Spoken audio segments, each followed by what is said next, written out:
Welcome to a special edition of Faith Nation, focusing on the war in Ukraine. From our studio in Washington, I'm Jenna Browder. We begin our special on the Ukraine war with a look at a group that began in Myanmar with a mission to give help and hope to love people. The Free Burma Rangers is a faith-based group with more than 20 years of experience in global conflict zones. When a team from the Rangers traveled to Ukraine to bring medical and relief supplies to those on the front lines, CBN's Chuck Holton joined them on a night mission. Here is that story. The Free Burma Rangers focus in their native Myanmar, where founder Dave Eubank started the group in the 1990s. Our mission is to give help, hope, and love to people under attack, where we're invited. And we serve in the humanitarian gap between the people at the very front line, whether they're soldiers or civilians, and then the aid organizations and refugee camps that out of necessity have to be back somewhere where they're not getting shot at in shells so they can take care of people. And so we are in that gap as we're invited, as we feel God lead us, to stand with people, to treat people medically, to help rescue them if necessary, to just be with them, to pray for them, to coordinate food and relief. And that's our role. And with the war dragging on in Ukraine, Eubank felt compelled to bring his team here after multiple invitations. This war is extremely different from what we're used to. You have super high-tech war with drones, missiles being launched in all different directions. The lines have stabilized, not the face-to-face fighting. It's not the jungle war. It's not the desert war. On the front lines, the team consulted with military, police, and civilians to identify urgent needs. So there is no safe zones from this point on. We cannot guarantee you safety. I think the most important thing is coming in and not pushing whatever our own agenda is, whatever we had in mind, is to ask the Ukrainians, what is it that we can do to help you the most? As always, medical training is in high demand. I've created more direct pressure over... So they value anything and everything you can bring to the table. These guys are super, hyper-focused on the war, winning as fast as possible and saving as many lives as possible because they have lost so many guys. This is the last night we have in the Donbass, and we just got an opportunity to go on a mission with a recon team from the Ukrainian Foreign Legion. It's a bunch of American guys. The problem for me is that I can't film it because, number one, there's no illumination tonight, no light at all. And number two, if I could film it, I couldn't show it because of the operational security concerns of telling bad people things that they don't need to know. So I'm going to have to probably fill this in with some footage from other missions here in Ukraine, but you'll get the idea, and I'm going to get a chance to interview the squad leader for this team and see what he has to say about tonight's mission. So we went to help them any way we could. For me, mostly, it was, one, emotional.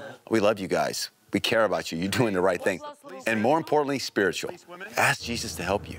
But you can't just say that from a distance. You have to go with people. And then finally, it was physical. Do you have any medics? No, we don't have any medics for this operation. Do you have an ambulance? No, we don't have an ambulance. Well, we can help. As the team approached their objective, Russian shelling forced them back. Fortunately, when the team made it out, no one required treatment. We set up our the ambulance, got it positioned, got it ready, and then shortly thereafter, we started to see grad rockets, cruise missiles. The night just lit up with fireworks and lights from the bombs. And what had happened was that unit, the Americans that we were supporting, got shelled on the way into their infill. And so thank God we were there. Almost everybody here has been here since the beginning of the invasion, or within a few weeks from there. And then most guys fought in Iraq or Afghanistan, Syria, various places around the world. So they've a lot of experience. So I guess that begs the question, why are you doing this? For me, it's the most morally justifiable war I've ever fought in. I can't speak for everybody else, but for me, it is. My country has a treaty with Ukraine, and we're doing some things for them. I think we should be doing more, and as a free private citizen, I can make the decision to come here and do that for myself. So, what is it that keeps you here and keeps you doing this? I've grown to love Ukraine, and I've seen the effort to free their country is justified, and it's the right thing to do. They've been very gracious. Despite the short trip, the Rangers both provided help and experienced the Ukrainian resilience firsthand. We saw, we felt, from whether it was the rounds going over us or the missiles that came in last night at this town, or the destruction, or the absolute amazing vitality and resilience of the people fixing everything, I thought, oh, I love these people. I want to pray for them and speak for them. But I asked God to fill you with his peace that pushes out the fear. If we don't make a point to stand against Russia, we're just going to face them and they're going to be stronger. Somebody has to stop Russia. It might as well be here and now. In eastern Ukraine, I'm Chuck Holton for CBN News. Thank you, Chuck. Coming up, the atrocities of war, a first-hand account of the horrors unfolding in Ukraine, hitting the country's most vulnerable victims. Next on Faith Nation.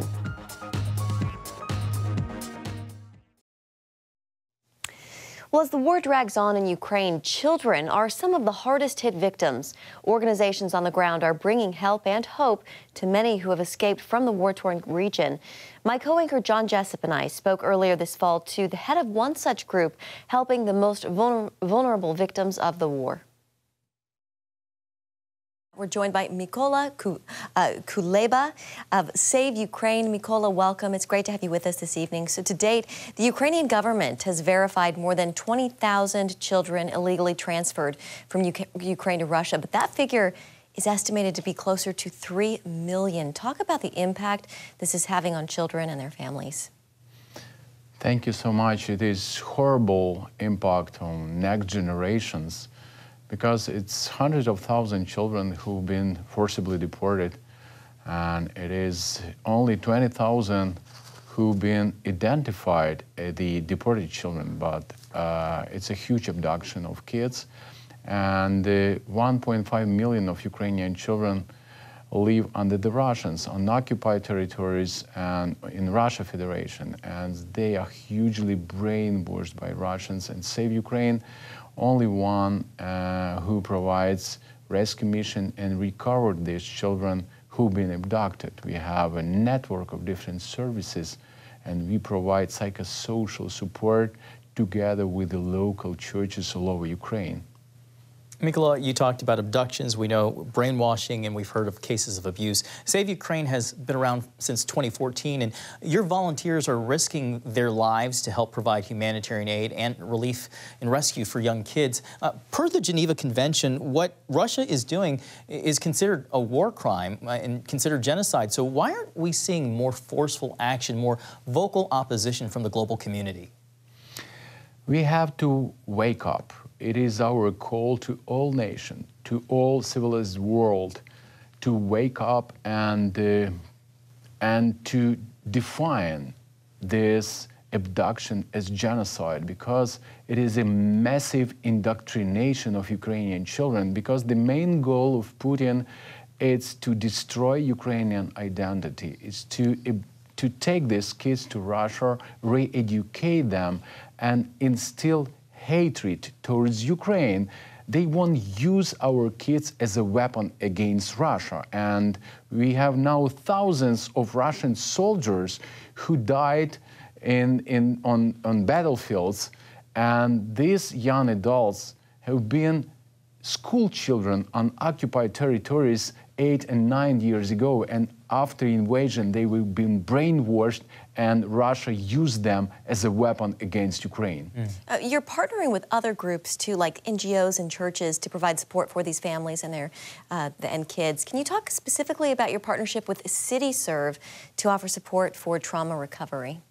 CityServe is our strong partner, and we are building church-based services all over Ukraine together with the local churches, with the local government. It is child care and family services, and first big center was opened suburb Kiev in Bucha area, where we provide different services, especially for kids who've been abducted, and we return them for children from combat zones, because every day we evacuate kids from combat zones, and they have huge trauma. And in this family center, we provide trauma therapy, especially for children with disabilities, for orphans. That's why our partnership is so important for future of these kids, and we want increase our capacity. That's why we need your strong support, and please help Ukraine, help Ukrainian children, pray for Ukraine and Ukrainian children. Mykola, we just have about 30 seconds left. So how can the global church, beyond praying,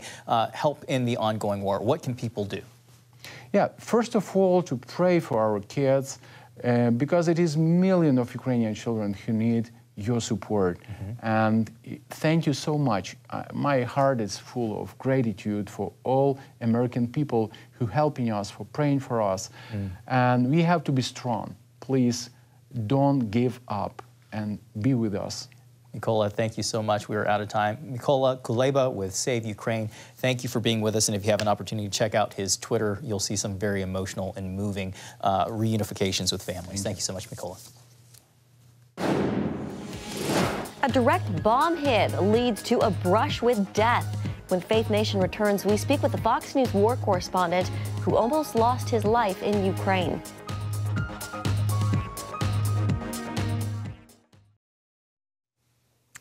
Welcome back. In the early days of the invasion, Fox News war correspondent Benjamin Hall was struck by a Russian bomb attack in Ukraine. He recounts his miraculous survival in the book, Saved, a war reporter's mission to make it home. CBN's Wendy Griffith spoke with Hall about how his faith has guided his comeback. This was the scene of a battle just a few days ago as the Russians tried to move forward. They're still shelling it right now. Thanks to his trademark British accent and reporting style, it didn't take long for Fox News correspondent Benjamin Hall to stand out for his coverage of the war in Ukraine. When we speak to these guys, they're feeling optimistic. But on March 14th, 2022, Hall became the story as he and his crew fell under Russian attack on the outskirts of Kyiv. We slowed down at a checkpoint, an abandoned checkpoint. As the car slowed down, out of nowhere came that first bomb, came whistling out of the sky, landed about 30 feet in front of us. Quickly, we knew we had to move, and there was a shout to reverse the car to get back. But then a few seconds later, the second bomb landed, and that landed just next to the car. It blacked me out. I was as close to death as I think you can be, in a total silent blackness. And into that blackness came my daughter, my 7-year-old daughter, Honor. And she was right in front of me, as clearly as anything. She said to me, "Daddy, you've got to get out of the car." And my eyes opened. I was brought quickly back into the world, and I grabbed my way towards the door of the car. And just after I had gotten out of the car, the third bomb hit the car itself. And that one threw me away, and I was out for a little bit. When Ben regained consciousness, he saw the serious nature of his injuries. I'm on fire. My right leg is gone. My left foot's gone, mostly gone. And I'm putting the flames out. I'm rolling around. I'm trying to stop the fire. No one knew where we were. No one knew we'd been hit. And there was no cell phone reception. And that was the moment there where you have to pray. You have to think, what am I going to do? Then a car with Ukrainian special forces drove past. It didn't see us the first time, but it got lost down the road and it came back. I woke up soon after that in a hospital inside Kyiv, a small Ukrainian hospital. But then I knew I wasn't saved either because there was no way out of the city. And then began this incredible evacuation led by Save Our Allies, who managed to get me out on the Polish Prime Minister's train. In addition to his right leg and left foot, Hall also lost an eye and severely damaged a hand. Even worse, his longtime friend and cameraman, Pierre Zakchevsky, and Ukrainian producer Sasha Kushnova did not survive. Clinging to life, Hall had to endure a 10-hour train ride and cross the border to Poland. We'd managed to break through the roadblocks to get there, break through the curfews. People were checking my wounds to see if I was really injured or if we were a Russian hit squad coming in. And that was another point where I just had to pray. And it was when I got to the Polish border 10 hours later, through incredible agony, that there was a US Black Hawk waiting. And as I rose up into the sky, then that was the time that I knew that survival was over and recovery was beginning. Tell us about the recovery, though, because that was hard. Yes, and the recovery continues to this day. Every day I'm at physio. I see doctors most days. There's still a lot of work to be done. But I was first taken to Landstuhl in Germany, biggest US base outside, a hospital outside, and where all the injured from Afghanistan and Iraq had been treated with very similar wounds to mine, called polytrauma. In his new book, Saved, A War Reporter's Mission to Make It Home, Hall writes that he had to keep fighting, not just for himself, but for his wife and 3 young daughters. I didn't want my daughters to come and see me straight away. I didn't want them to see me so badly injured, unable to move. That's what drove my recovery, knowing that instead of them coming to see me, I would get better as fast as I could and as well as I could every single day. And so every day I woke up and the plan was to do more than I did the day before. What was it like when your daughters first saw their daddy after this? Oh, I mean, it was this, but I was quite nervous because I had spoken to other people, veterans who'd had similar accidents as I'd had, similar limb loss, whose children were very afraid of them when they first saw them. But when I walked in that door and I knew they were waiting inside, I didn't quite know what it would be like. And then that one moment as they just all ran up and grabbed hold of me, my Honor, my eldest, wouldn't let go. And there was just this moment where she wouldn't let go of me. You're back, you're back, you're back. And we all cried. And it was just, that's what I had worked so hard to do. They were what saved me as well, was getting home. So that moment was one of just total joy, real joy. And your wife has been such a support through all of this. Oh, everything. I mean, one of the things I said the first time I saw her when I was in Landstuhl in Germany, a few days after I got out, the first thing I said was sorry. I said, I'm so sorry.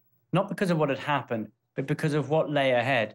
I knew that it meant a different life for us. She said, what have we got to do? Where do we do it? We will do it together. And Benjamin, you said you felt the prayers of everybody during your recovery and even now. Every single day I received letters. I received messages in the mail and social media from people across America, thousands of them, sending prayers, willing me on, sending blessings. And every single time I read one of those, it gave me that another little level of strength to push through. And, you know, in many ways, I am now much closer to God. I feel closer than I was before. I've heard in some of your interviews, you've said God saved me for a reason. Do you know what that reason is? No, I mean, I wouldn't go as far as to say I know what it is, but I do know that I was saved because of incredible support and help and prayers and kindness and bravery from other people. And if I can give some of that back, then I think I would be doing the right thing. And Benjamin, what about now? Are you back full-time at Fox? I have a couple of operations coming up in the next month, so not at the moment, but we're already talking about some plans, and I want to focus on some of the optimistic side as well. I'm so amazed at the incredible people I've met, the prayers that have been said, and the heroes around me that actually for the first time I want to tell some of those really uplifting, optimistic stories. Wendy Griffith, CBN News. Coming up, meet the frontline Christian chaplains who are ministering to the victims of the Russian invasion.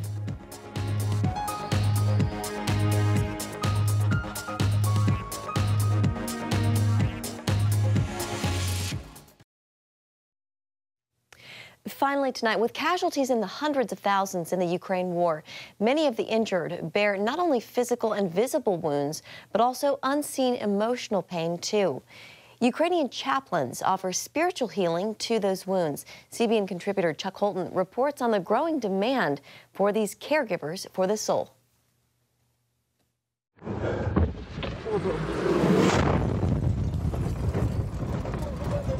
This Ukrainian medic's GoPro camera video reveals the war's chaos. An artillery shell explodes near his car, wounding him before he can ensure his patient's safety. Despite his injuries, he persists in his mission of caring for comrades, highlighting these heroes' crucial role. Once the wounded arrive at the aid station, Army chaplains immediately comfort and pray for them. We call them hospitaliers. They only work in hospitals, intensive care units, amputees, psychiatric clinics. And also there's narco clinics that we work with, and lots of soldiers do get addicted because of the stress PTSD that they face. And they cannot cope with it, so we need to work with them. They're struggling. Lots of them lost their families. While medics can treat the physical injuries, emotional trauma persists. With a shortage of medics, chaplains often take on the responsibility, providing aid and healing to both soldiers and civilians. Many chaplains maintain strong personal connections to the area, which can intensify their challenges. Lots of them have their families in occupied territory. At this moment, they cannot do anything to it. So we have problems. The chaplains I work with, they go front lines. We go all the way across the front line. In my team, we've got 2 women, both of us mothers of 5.